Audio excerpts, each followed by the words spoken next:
श्री स्वामी समर्थ. धोंड्याचा महिना, ज्याला पुरुषोत्तम मास हिंदू कॅलेंडरमधील हा अतिरिक्त महिना आहे. दर 3 वर्षातून एकदाच येतो. हा महिना अतिशय शुभ मानला जातो. या महिन्याला अधिक मास म्हटलं जातं कारण हा अतिरिक्त महिना आहे.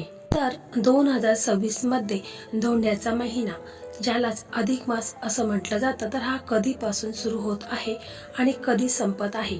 तसेच जावयाला चांदीची भेटवस्तू का देतात, या महिन्यामध्ये महिला जोडवी का बदलतात, अधिक मास महत्व, काय करावे आणि काय करू नये, तर ही संपूर्ण माहिती आपण एक एक करून जाणून घेऊया. त्यापूर्वी चॅनलवरती नवीन असाल तर चॅनलला सबस्क्राईब करा.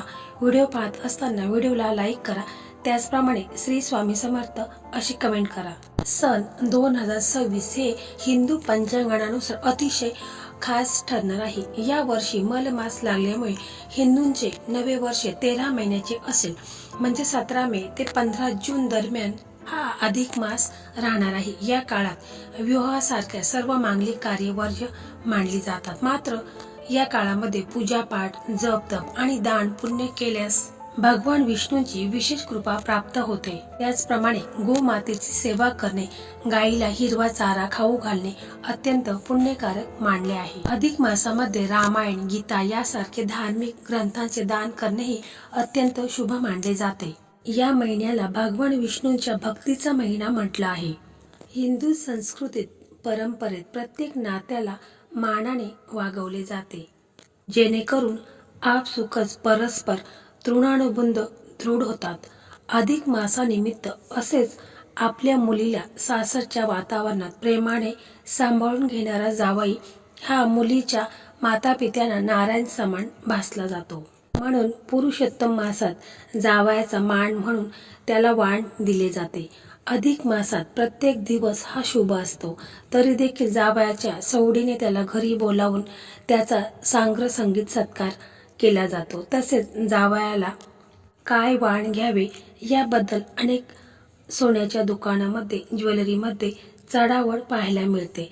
परंतु या वर्षी सोन्याचा भाव खूपच उंचावलेला आहे, त्यामुळे शक्यता कमी आहे की जावयाला सोन्याची वस्तू एखादी करणे हे देखील कठीण आहे. आणि चांदीची वस्तू द्यावा तर चांदीला देखील खूपच भाव आलेला आहे. त्यामुळे ज्याच्या ऐपतीनुसार तुम्ही तुमच्या जावयांना कोणती एखादी वस्तू देऊ शकता. म्हणजे सोन्याची दिली पाहिजे असं नाही किंवा चांदीची दिली पाहिजे असं नाही, तर तुम्ही एखादी कोणतीही वस्तू द्यायची आहे. त्याचप्रमाणे अधिक मासामध्ये सुवासिन महिला देखील आपल्या पायातील जोडवी ही बदलत असतात, कारण जोडवी ही सौभाग्याचं लेणं आहे, म्हणून पायात घातले जाते. तर या महिन्यात जावयाला वाण देण्याची प्रथा आहे. परंतु वाण काय द्यावं, कसं द्यावं, का देतात, या महिन्यात सुवासिनी महिला पायातील जोडवी का बदलतात, तर यामागे काय शास्त्र आहे. तर दर 3 वर्षांनी येणारा धोंड्याचा महिना जावयाला वाण देण्याची प्रथा आहे. ही प्रथा खूप वर्षापासून आली आहे. तर जावयाला धोंडवाण म्हणून द्यायचं. तसेच जावयाला नारायणचा मान दिला जातो व मुलीला लक्ष्मीचा मान दिला जातो. त्यांची पूजा करतात आणि 33 अनारसे वाण देतात. त्याला अपोदान असे म्हणतात. त्याला पृथ्वीदान केल्यासमान असते. म्हणूनच विष्णुरूपी जावयाला अधिक मासात दिले जाते. या मासामध्ये गोदान, दीपदान ही महत्वाची दाने मानली जातात. या महिन्यात जेवढे दान कराल तेवढे चांगले होते. हा महिना दान धर्म करण्याचा आहे, त्यामुळे जावयाला 33 अनारसे व चांदीची एखादी वस्तू किंवा तांब्याची वस्तू, नवीन कपडे, पुरणपोळीचं जेवण, दिवा द्यायचा. पितलेचा असेल तरी देखील चालेल. तर तुम्ही ह्या वस्तू जावयाला देऊ शकता. आता अगोदरच मी म्हटलं आहे की या वर्षी सोनं खूप महाग झालेलं आहे, चांदी महाग झालेली आहे, त्यामुळे तुम्ही ह्या वस्तू देऊ शकता. तसेच महिला ह्या अधिक मासामध्ये नवीन जोडवी घेतात. तर मंगळसूत्रानंतर पहिला दागिना महिलांच्या अंगावरती चढतो, तो म्हणजे पायातील जोडवी. पायातील जोडवी हा सौभाग्य अलंकार असतो, तरी आजच्या मुली या खूप हौशीने जोडवी घालतात. नाजूक डिझाईन असलेली जोडवी त्यांना खूप आवडत असतात. सौभाग्य अलंकार नाजूक का होईना पण आवर्जून या मुली घालत असतात. लग्नाच्या वेळी स्त्रियांच्या बोटामध्ये पहिला अलंकार चढतो ते म्हणजे जोडवी. आणि अधिक मासात ही जोडवी बदलली जातात. पायाच्या बोटामध्ये ही जोडवी घातली जातात, कारण पायाच्या अंगठ्या शेजारील बोटामध्ये जी नस असते तिचा संबंध महिलांच्या गर्भाशयाशी असतो. त्यामुळे गर्भाशय नियंत्रित करते आणि रक्तदाब संतुलित ठेवते. त्याचबरोबर जोडवी घातल्याने महिलांना अनेक फायदे होतात. शृंगारातही महत्त्वाचा भाग म्हणजे जोडवी. जोडवी हे चांदीच्या धातूचे असतात आणि चांदी हा धातू ऊर्जा विवाहक आहे. त्यामुळे पाय जमिनीवर टेकल्यामुळे असल्यामुळे जमिनीतील ऊर्जा शरीरात प्रवेश करते. त्यामुळे दोन्ही पायातील जोडवी शरीरातील ऊर्जा समतोल राखण्याचं काम करते. तसेच शरीरातील प्रजनन क्षमता देखील चांगली राहते. तसेच हृदयाची गती नियंत्रित राहण्यासाठी मदत होते. जोडवी घातल्याने थायरॉइडचा धोका कमी होतो. जोडवी घातल्याने मासिक पाळीतील तक्रारी कमी होतात. मासिक पाळी नियमित येते.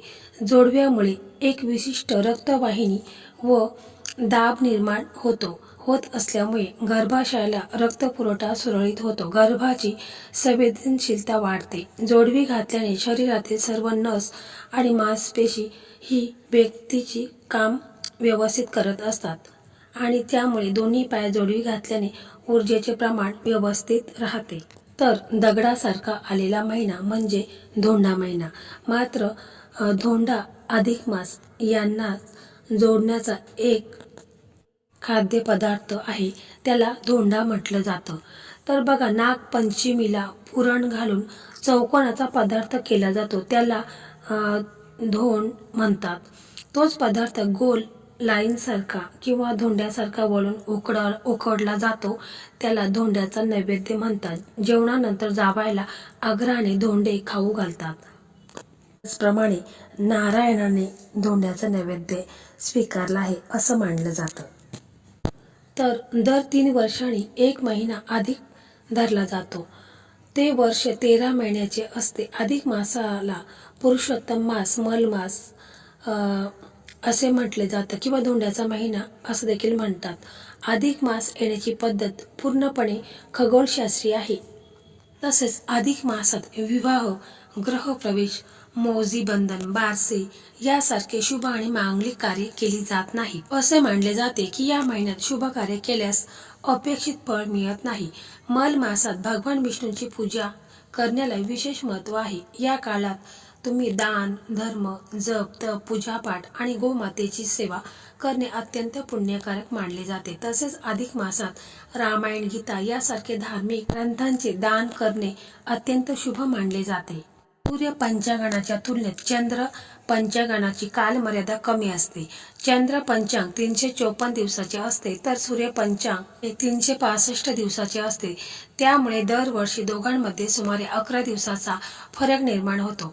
ज्योतिषशास्त्राच्या गणनेनुसार दर 32 महिने आणि 16 दिवसांनी हा फरक जवळपास 1 महिना एवढा होतो. हा वेळेचा ताळमेळ साधण्यासाठी पंचांगात एक अतिरिक्त महिना जोडला जातो. हाच महिना अधिक महिना किंवा मल मास म्हणून ओळखला जातो. त्याला आपण धोंड्याचा महिना असं देखील म्हटलं जातं.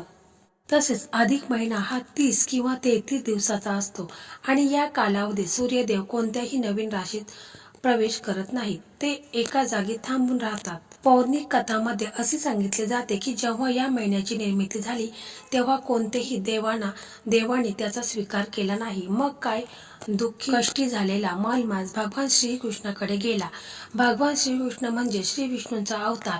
अधिक मासाचे दुःख ऐकून त्यांनी त्यास पुरुषोत्तम अशी पदवी अधिक मासाला बहाल केली.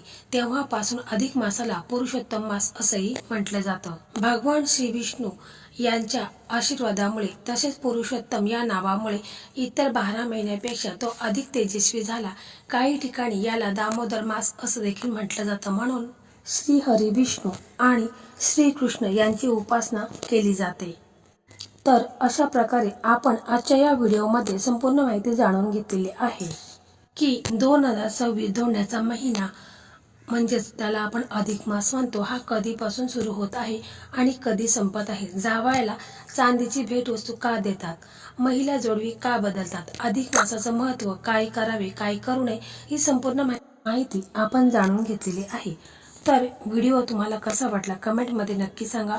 व्हिडिओ आवडला व्हिडिओला लाईक करा, शेअर करा आणि चॅनलला सबस्क्राईब करा.